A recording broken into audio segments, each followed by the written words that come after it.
a small business owner, if you're a bookkeeper, if you work in numbers at all, financial analysis, whatever it is you do, I'm going to show you a really easy way to find a variance. So I want to start off here. This is my list of numbers. And if I go all the way to the bottom of the list, I have like 100 some numbers, really not that much. But if I go up to the top, I can look over here and I can see that my variance that I'm looking for is about $40,000. The total that something else is reporting is this. The actual total in this entire list is equal to this. So I can see this is summed up of column C. Now, why, Lorinda, do you have columns B and C here? I'm getting to it. We want to figure out which of these values total our variance of about 40,000. But I don't want to have to like manually dig and check. That sounds terrible. Thankfully, there's an easier way. We're going to start by going to the data tab, and we're actually going to go over here to the solver add-in. If you do not see this, you actually have to go into your add-ins through your options and enable it.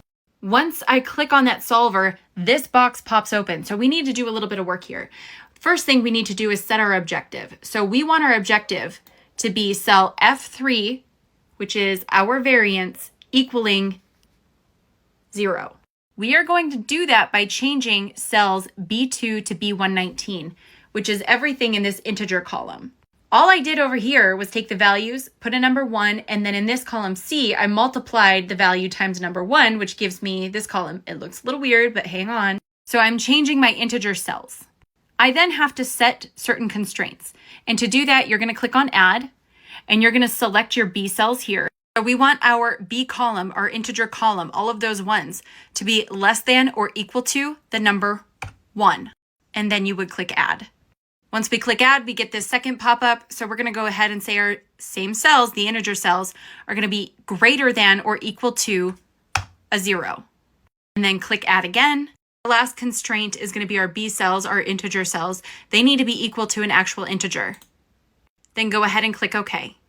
You are going to see your constraints listed here. We are going to use the simplex LP solving method.